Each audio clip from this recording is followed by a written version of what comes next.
मीना अपनी बहू प्रीति के साथ मिलकर रेलवे स्टेशन पर चाय बेचा करती। दोनों सास बहू मिलकर बहुत स्वादिष्ट चाय बनाया करती। इनकी चाय की खुशबू पूरे स्टेशन पर लोगों के मन में अपनी ओर आकर्षित किया करती। ऐसे ही एक बार एक ट्रेन काफी देर से स्टेशन पर रुकी थी। उस ट्रेन में एक मोहित नाम का लड़का बैठा था। मीना और प्रीति की चाय की खुशबू पूरे स्टेशन पर सबके दिलों पर राज कर रही थी। मोहित देखता है कि स्टेशन के पास बहुत भीड़ लगी है। थोड़ी देर बाद मोहित भी वहां जाता है और खुद के लिए एक चाय लेता है। चाय बहुत ही ज्यादा मोहित को पसंद आती है कि वो फिर से एक चाय लेता है। थोड़ी देर तक ग्राहक का आना कम हो जाता है और इसी बीच मीना अपने बीते किस्से सुनाने लगती है। फ्लैशबैक। मीना जो कि एक धनवान औरत थी, उसके पास सब कुछ था। घर था, गाड़ी था, पैसे की कोई कमी नहीं थी। उसके पास एक अलग ही ठाट बाट थी। मीना बस एक ही चीज से मजबूर होती है, वो था उसका अय्याश बेटा अर्जुन, जो कि सारा दिन अपने दोस्तों के साथ मिलकर पार्टी किया करता। मीना हमेशा अर्जुन के इन हरकतों से परेशान रहती। ऐसे ही एक दिन मीना की एक सहेली उसे फोन करती है और उसे कहती है, क्या बात है मीना, सब ठीक ठाक चल रहा है ना तेरे घर में? सब कुछ ठीक है मेरे घर में, बस तुझे तो मालूम है कि मैं अपने बेटे से परेशान रहती हूँ। उसको कितना भी बोलो लेकिन माँ की बातें ना उसको समझ में नहीं आती। इतना कहती हूँ कि मेरे साथ मिलकर मेरे बिजनेस में हाथ बटाया कर, लेकिन नहीं, उसे तो बस ये जुआ खेलने से मतलब होता है और फालतू की पार्टी करना है, ये सारी चीजें आती है उसे पसंद। आजकल के बच्चे ना ऐसे ही हैं। मेरी बात मान, तू उसकी शादी कर दे। शादी होने के बाद जब बीवी आएगी ना और बीवी के ताने सुनेगा ना, अपने आप लाइन पर आ जाएगा। अरे नहीं, तुझे तो पता है ना मेरा बेटा कितना ज्यादा निकम्मा है। मैं किसी भी लड़की की जिंदगी बर्बाद नहीं करवाना चाहती अपने बेटे से शादी करवा कर। अरे नहीं, मैं जो कह रही हूँ ना उस बात को समझ। बहुत से लड़के ना ऐसे ही सुधर जाते हैं जब बीवी आती है घर में, और मुझे ऐसा लगता है कि तेरी बहू आएगी ना, अपने आप तेरा बेटा सुधार देगी।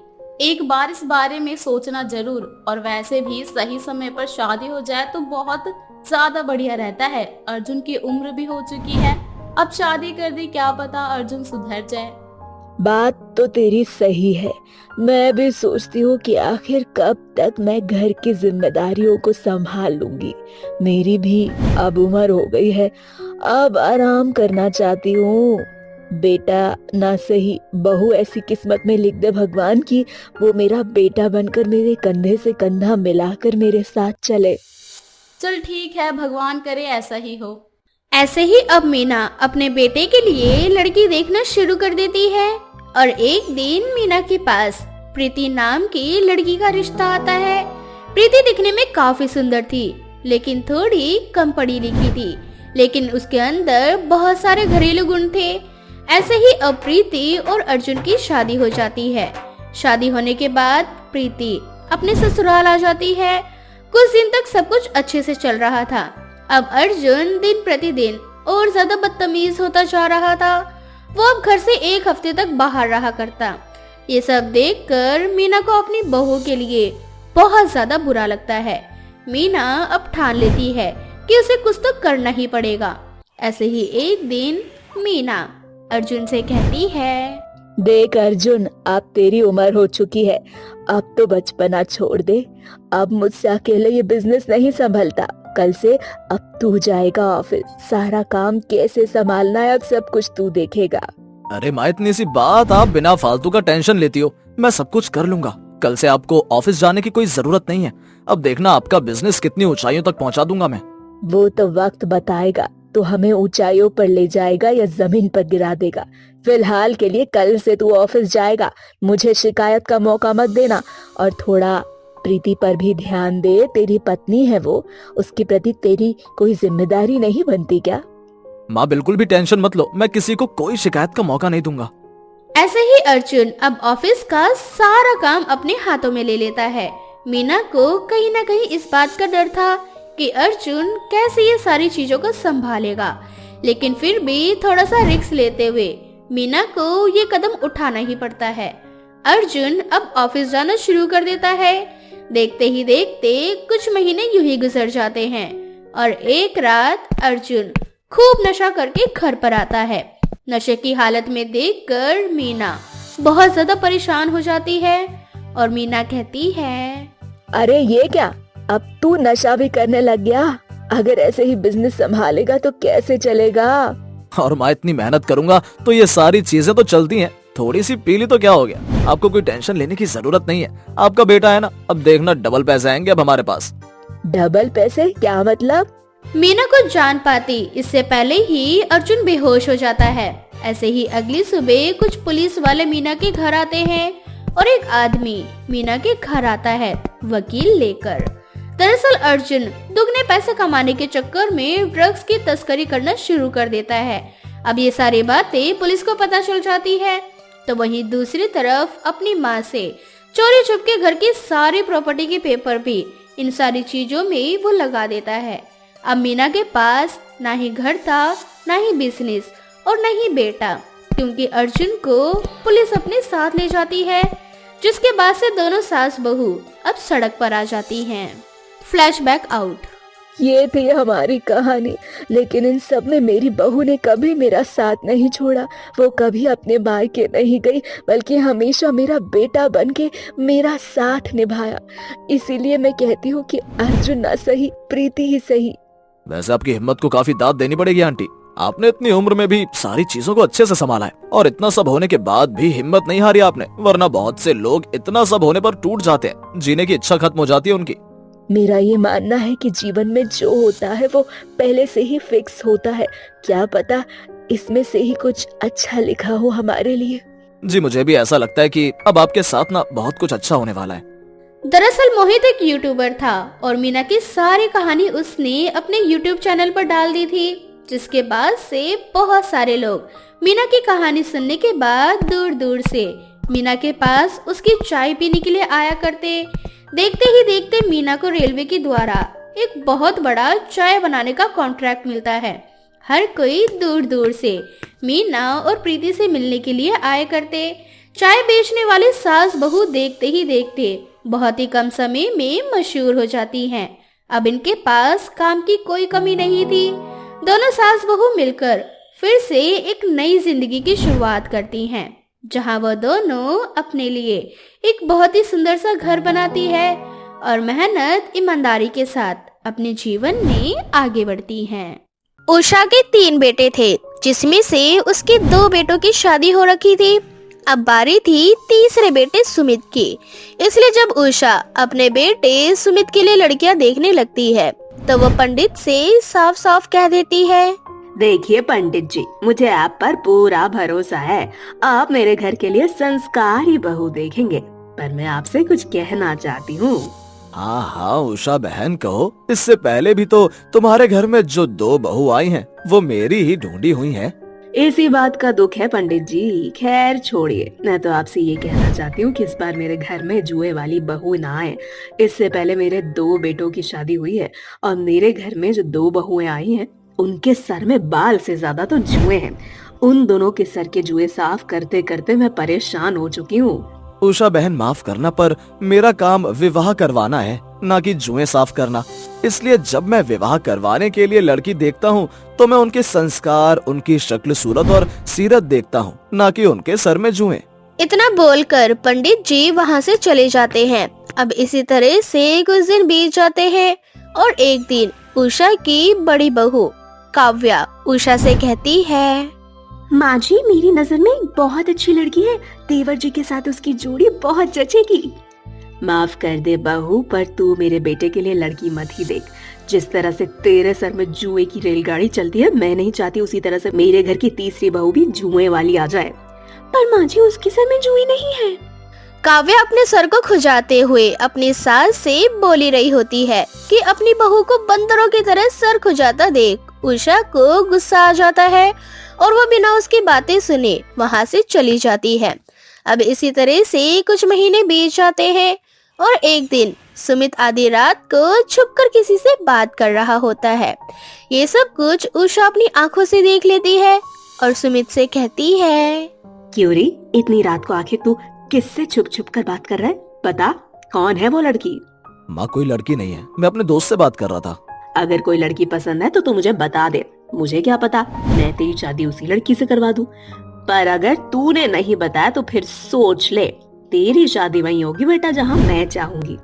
अपनी माँ की बात सुनकर सुमित कुछ देर तक सोच में पड़ जाता है और तभी वहाँ उषा की दूसरी बहू नेहा अपना सर जोर जोर से खुजाते हुए वहाँ आती है और अपनी सास से कहती है, माँ जी देखिए ना, मेरे सर में सुबह से इतनी ज्यादा खुजली हो रही है, अब तो मुझे नींद भी नहीं आ रही। लगता है कि दीदी के साथ सोने का नतीजा है, उनके सिर के जुएं मेरे सिर में आ चुके हैं, मेरे जुएं निकाल दीजिए माँ जी। नेहा अपनी सांस से जुएं निकालने के लिए बोली रही होती है कि तभी वहाँ काव्य आ जाती है और जैसे ही काव्य सुनती है कि उसकी वजह से नेहा के सर में जुएं हो गए हैं तो काव्य नाराज हो जाती है और सर खुजाते हुए नेहा से कहती है, अरे नेहा, तुम ये क्या बकवास कर रही हो? तुम मेरे साथ कब सोई? और वैसे भी मेरे सर के जुएं मेरे ही सर में रहते, वो किसी गैर के सर में नहीं जाते। अगर आपके जुएं आपके ही सिर में रहते ना तो उस दिन आप सासू माँ को पकोड़े दे रही थी, तो प्लेट में जुए कैसे आ गए? उस दिन मेरे जुए ने मेरा खून ज्यादा पी लिया था, जिस वजह से उसे चक्कर आ गया था, समझी तुम? और एक बात, मेरे सर में अब जुए नहीं है। कल ही माँ जी ने मेरे सर की सफाई करी थी, एक एक जुओं को भगवान के पास भेजा था। माँ जी ये क्या सुन रही हूँ मैं? कल आपने दीदी के सिर से सारे जुएं निकाल दिए और मेरे सिर के जुएं ऐसे ही रहने दिया आपने, ये तो नाइंसाफी है ना। अरे चुप करो तुम दोनों, मैं यहाँ दोनों के जुएं निकालने के लिए नहीं बैठी हूँ, मैं अपने बेटे से कुछ जरूरी बात करने के लिए आई थी, पर तुम दोनों हर समय मुंह उठाकर आ जाती हो सर खुजाते हुए मेरे पास। निकलो अब यहाँ से। इस तरह से उषा अपनी दोनों बहुओं को वहाँ से भेज देती है और अपने बेटे से बात करने लगती है, जिसके बाद उषा को पता चलता है कि सुमित सुनैना नाम की लड़की से प्यार करता है। अब क्या था, अब बिना कोई देरी उषा सुमित का रिश्ता सुनैना के घर ले जाती है। सुनैना बेटा, जितना तुम्हारे बारे में मैंने सुना था तुम तो उससे बहुत ज्यादा सुंदर हो। उषा सुनैना से बात कर ही रही होती है। इसी बीच उषा की दोनों बहुएं अपना सर खुजाते हुए धीरे से बोलती है, ये मेरे सर के जुएं बाहर आकर इतने एक्साइटेड क्यों हो जाते हैं? सही कह रही हो दीदी, मेरे सिर में भी बहुत खुजली हो रही है। अगर यहाँ हमारे सर से जुएं बाहर नहीं निकले तो माँ जी की बहुत बेइज्जती होगी और फिर माँ जी हमें कहीं लेकर नहीं जाएगी। उषा की दोनों बहुएं आपस में बात करके सर खुजाई रही होती है तो वहीं सुनैना भी अपना सर खुजाने लगती है और मन ही मन खुद से कहती है, अरे कल ही तो माँ ने मेरे सिर से जुएं निकाले हैं और माँ तो कह रही थी कि जुएं कम हो चुकी हैं, फिर आज मुझे इतनी ज्यादा खुजली क्यों हो रही है? कहीं मेरी होने वाली सास को पता न चल जाए कि मेरे सिर में जुओं का मेला लगा हुआ है। अरे बेटा क्या हुआ, तुम बार बार सर पर हाथ क्यों रख रही हो? वो माँ जी, चुन्नी रखने की आदत नहीं है और चुन्नी बार बार सिर से सरक रही है, उसे ही संभाल रही हूँ। सुनैना की ये बात सुनकर उषा कुछ नहीं कहती और तभी उसकी नजर अपनी दोनों बहुओं पर पड़ती है और वो देखती है कि उसकी दोनों ही बहू बार बार अपना सर खुजा रही है, पर क्योंकि उषा बाहर थी इसलिए वो अपनी दोनों बहुओं को कुछ नहीं कह पाती। अब जैसे ही उषा बिस्किट उठाती है तो वो देखती है कि बिस्किट में जू चल रही है। ये देखकर उषा को बहुत गुस्सा आता है और वो धीरे से अपनी बड़ी बहू के कान में कहती है, बहू, मैंने तुझे कितनी बार बोला है अपने जुओं को संभाल कर रख, देख तेरे जुएं फिर से बाहर आ गए, हमारी और बेइज्जती हो, इससे अच्छा होगा कि हम यहाँ से चले जाएं। पर माँ जी, ये मेरे सर के जुए नहीं है। क्यों, तू क्या अपने सर के जुओं को पहचानती है? हो ना हो ये जुएं तुम दोनों में से किसी एक के हैं। क्या हुआ माँ जी, आप बिस्किट क्यों नहीं खा रही? वो बेटा, मुझे बिस्किट बिल्कुल पसंद नहीं है। अच्छा हम लोग चलते हैं, बहुत लेट हो रहा है। इतना बोलकर उषा बहाने मारकर वहाँ से चली जाती है। उषा के जाने के बाद सुनैना की जान में जान आती है और वो लंबी सांस लेते हुए खुद से कहती है, थैंक गॉड, किसी को पता नहीं चला कि मेरे सिर में जुएं हैं। जहाँ नैना भगवान को शुक्रिया अदा करती है तो वहीं घर पहुंचकर उषा अपनी दोनों बहू की क्लास लगा देती है। अब समय यूं ही बीतता जाता है और बहुत जल्द सुनैना की शादी सुमित से हो जाती है और शादी वाले दिन सुमित सुनैना के लिए गजरा लेकर आता है। सुनैना, मैं तुम्हारे लिए गजरा लेकर आया हूँ, लाओ मैं अपने हाथों से तुम्हारे बालों में गजरा लगा दूं। आप रहने दो, मैं खुद ही लगा लूंगी। अरे जब मैं कह रहा हूँ ना कि मैं लगा देता हूँ, चलो पीछे मुड़ो। इतना बोलकर सुमित अपने हाथों से सुनैना के सर में गजरा लगाने लगता है और वो तभी देखता है कि सुनैना की उसके सर पर बहुत सारे जुए रेंग रहे हैं। ये देखकर सुमित का मन अजीब सा हो जाता है और वो जोर से बोलता है, छी सुनैना, तुम्हारे सर में बाल से ज्यादा जुए हैं। अगर मेरी माँ को पता चल गया कि उनकी तीसरी बहू के सर में भी जुए हैं तो वो तो मरी जाएगी। सुमित ये सब कुछ बोल ही रहा होता है कि तभी वहाँ उषा हाथ में दूध का गिलास ले आती है और उषा को सुनैना की सच्चाई का भी पता चल जाता है। हे भगवान, तूने मेरी किस्मत में कैसी 3 जुए वाली बहू लिख दी। पहले ही अपनी 2 जुए वाली बहुओं से मैं परेशान थी और अब ये तीसरी भी आ गई। इस तरह से उषा की तीनों बहुएं जुए वाली हो जाती है और उषा अपना सर पकड़कर बैठ जाती है और अपनी किस्मत को कोसने लगती है। बिरजू नाम का एक लड़का अकेले जंगल के अंदर कहीं जा रहा होता है। ये जंगल कितना घना है। सही बोलती थी माँ, चाहे कुछ भी हो जाए इस जंगल के आसपास भी नहीं आना। पर अमीर बनने की लालच में आकर मैंने माँ की नहीं सुनी। मैंने अपनी जिंदगी की सबसे बड़ी गलती कर दी इस जंगल में आकर। इतना बोलकर बिरजू जंगल के अंदर चलता ही जा रहा था, तभी उसे किसी की पायल की आवाज सुनाई देती है, साथ में कुछ डरावनी हंसी भी। लगता है वो लोग आ चुके हैं। अब मैं क्या करूं? अब तो चाहकर भी मैं अपनी जान नहीं बचा पाऊंगा। हे भगवान, मैंने ये गलती क्यों करी? काश कि उस दिन मैं अपनी माँ की बात मान लेता। इतना बोलकर बिरजू एक जगह बैठकर रोने लगता है। तभी वहाँ कुछ भूत आ जाते हैं और वो भूत हवा में उड़ते हुए बिरजू से बोलते हैं, अब रोने का कोई फायदा नहीं है बिरजू, तूने गलती कर दी है। अब इसकी सजा तुझे मिलकर ही रहेगी। मुझे पता है कि मुझसे गलती हो चुकी है, इसलिए मैं बिना किसी को कुछ बताए यहाँ अकेले आया हूँ। अब तुम लोग मुझे अपने साथ लेकर जा सकते हो। तभी वहाँ कुछ चुड़ैल आती है और वो बिरजू को अपने साथ लेकर जाने लगती हैं।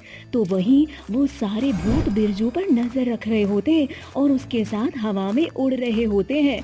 कुछ देर बाद वो भूत और चुड़ैल बिरजू को एक गुफा में ले जाते हैं, जहाँ और भी कुछ भूत और चुड़ैल पहले से मौजूद थे। सभी भूतों और चुड़ैलों ने बिरजू को जंजीरों से बांध दिया था। अब कुछ देर बाद वहाँ एक बहुत ही भयानक चुड़ैल आती है। उस चुड़ैल को देखकर वहाँ खड़े सभी भूत उस चुड़ैल की जय जयकार करने लगते हैं। रानी की जय हो। रानी साहिबा, आपकी जय हो। आप जिस तरह से हम भूत और चुड़ैलों की रानी बनी है, काल देवता की कसम, अगर आप पर इसी तरह से कृपा बनी रही तो आप पूरी दुनिया की रानी बन जाएंगी। बस एक बार आप इसकी बलि चढ़ाकर काल देवता को खुश कर दो। अगर तुम भूत और चुड़ैल इसी तरह से मिलकर रहोगे और हमेशा मेरी बात मानोगे तो वो दिन दूर नहीं जब मैं इस पूरे गांव पर कब्जा कर लूंगी और इस गांव की भी रानी बन जाऊंगी। तुम जो करने वाली हो वो गलत है। सही और गलत का फैसला करने वाले तुम कौन होते हो? तुम मेरे आज के गुलाम हो। मानती हूँ आज मैं तुम्हारी वजह से आजाद हुई, पर ये तुम्हारी खुद की गलतियों का नतीजा है। ना ही उस दिन तुम अपनी माँ की बात को ठुकराते और ना ही आज मैं आजाद होती। भूत और चुड़ैलों की रानी की ये बात सुनकर बिरजू रोने लगता है और कुछ समय पीछे चला जाता है। फ्लैशबैक।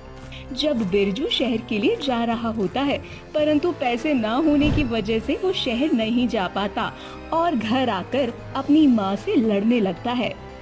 माँ, आज मेरे सारे दोस्त शहर चले गए क्योंकि उनके पास पैसा है, परंतु मैं नहीं जा पाया क्योंकि हमारे पास पैसे ही नहीं हैं। माँ, हम इतने गरीब क्यों हैं? अब मुझे अमीर बनना है। अमीर बनने के लिए मैं कुछ भी करूँगा। कुछ भी करूँगा से तेरा क्या मतलब है बेटा? देख बेटा, अमीर बनने के लिए कोई गलत कदम मत उठाना।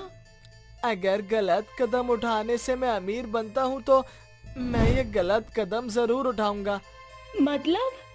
मतलब ये कि मैं उस जंगल में जा रहा हूँ जहाँ पापा ने उस चुड़ैल को उस मटके में कैद करके रखा है। मुझे सब पता है कि वो चुड़ैल लोगों की इच्छाओं को पूरा करती है। मैं उसे आजाद करूंगा, क्योंकि मैं उसे आजाद करूंगा इसलिए वो मेरी सारी बात मानेगी। नहीं नहीं बेटा, ऐसा मत करना। वो चुड़ैल किसी की इच्छा पूरी नहीं करती, वो तो बल्कि अपनी इच्छा पूरी करना चाहती है। बड़ी मुश्किलों से तेरे पापा ने अपनी तंत्र विद्या से उस चुड़ैल को कैद किया है। अगर इस बार वो आजाद हो गई तो सभी भूत और चुड़ैलों को वो अपने कब्जे में करके उनकी रानी बन जाएगी। और अगर उसका ये मकसद पूरा हो गया तो हमारे गांव में तहलका मच जाएगा। देख बेटा, मैं तेरे लिए दिन रात काम करूंगी, तुझे जितने पैसे चाहिए होंगे तुझे मैं ला कर दूंगी, पर उस जंगल में मत जा। अगर वो चुड़ैल आजाद हो गई तो तू भी जिंदा नहीं बचेगा। मुझे कुछ नहीं होगा और अब मैं जा रहा हूँ। इतना बोलकर बिरजू उस जंगल में चला जाता है और एक पेड़ के नीचे गड्ढा खोदकर उस मटके को निकाल देता है और उस मटके से लाल कपड़ा हटा देता है। जैसे ही वो उस लाल कपड़े को हटाता है, चुड़ैल मटके से बाहर आ जाती है और बिरजू से बोलती है, तुमने मुझे इस मटके से आजाद किया, इसलिए अब तुम मेरे मालिक। इसलिए मालिक, बताओ मैं आपका कौन सा काम करूं? मैं और मेरी माँ बहुत गरीब हैं। मुझे बहुत सारा पैसा चाहिए ताकि मैं अपनी माँ के सारे सपने पूरे कर सकूं। इसलिए तुम अभी जाओ और जितना जल्दी हो सके मेरे लिए सोना, चांदी और पैसे लेकर आओ। बिरजू के इतना बोलते ही चुड़ैल गांव में जाती है और सभी के घरों से चोरी करना शुरू कर देती है। साथ ही वो हर घर के एक व्यक्ति को मार डालती है और उन व्यक्तियों की आत्मा को अपने काबू में कर लेती है। इस तरह से बिरजू अमीर तो बन जाता है, पर वो चुड़ैल भूत और चुड़ैलों की रानी बन जाती है। देखते ही देखते बहुत जल्द वो चुड़ैल अपने खुद की एक सेना बनाकर गुफा में चली जाती है। अब वो बिरजू की कोई बात नहीं मानती और एक दिन बिरजू के पास जाकर उससे बोलती है, मेरे मालिक की जय हो, जिसकी वजह से आज मैं भूत और चुड़ैलों की रानी बन पाई और अपनी खुद की एक सेना बना पाई। बिरजू मालिक जी, अगर आप चाहते हो कि आपके घर से किसी को भी भूत या चुड़ैल ना बनाऊं, तो तुम्हें मेरा एक काम करना होगा। कैसा काम? जंगल में एक गुफा है, वहाँ तुम्हें अपनी बलि देनी होगी। बलि देते समय बोलना होगा, भूत और चुड़ैलों की रानी आजाद हो जाए और सर्वश्रेष्ठ शक्तिशाली हो जाए। हमारे काल देवता मेरी इस बलि से खुश होंगे, वो मुझे सबसे ज्यादा शक्तिशाली बना देंगे। अगर तुमने ये काम नहीं किया तो तुम्हारे छोटे भाई को मैं भूत बना दूंगी और तुम्हारी माँ को चुड़ैल। इसीलिए मालिक, ये काम आपको करना ही पड़ेगा। आखिर मैंने भी तो आपके इतने सारे काम किए हैं। पर इस काम के लिए तुम मुझे ही क्यों चुन रही हो? तुम किसी और की भी बलि दे सकती हो। दे सकती हूँ मालिक, पर जिस तरह से मैं चुड़ैलों और भूतों की रानी हूँ, उस तरह से तुम मेरे मालिक हो। जब तक मेरा मालिक नहीं मरेगा तब तक मैं कैसे शक्तिशाली बन सकती हूँ? इतना बोलकर चुड़ैल बिरजू के भाई को एक जंजीर में बांध देती है, जिसके बाद बिरजू को ना चाहते हुए भी उस चुड़ैल की बात माननी पड़ती है। फ्लैशबैक से बाहर। देखो, तुमने जो कहा वो मैंने कर दिया। अब मेरे भाई को उस जंजीर से आजाद कर दो। मैं अपनी बलि देने के लिए तैयार हूँ। चुड़ैल ये सब देखकर बहुत खुश हो रही होती है, परंतु जब घर पर बिरजू की माँ बिरजू को घर पर नहीं देखती तो उसे समझ आ जाता है और बिरजू की माँ उस मटके को एक तांत्रिक बाबा के पास ले जाती है और सारी बात बता देती है। जिसके बाद तांत्रिक बाबा मंदिर में बैठकर पूजा करते हैं। तांत्रिक बाबा की पूजा करते ही वो चुड़ैल और उसकी सारी सेना खींची हुई उस मटके में जाकर कैद हो जाती है। जैसे ही चुड़ैल अपनी सेना के साथ उस मटके में जाती है, बाबा तुरंत उस मटके को लाल कपड़े से बांध देते हैं। जिसके बाद बिरजू की माँ उसे उसी जंगल के बीच पेड़ों के नीचे दफना देती है और इस तरह से बिरजू उस चुड़ैल के चंगुल से आजाद हो जाता है और उसे अपनी गलती का भी एहसास हो जाता है।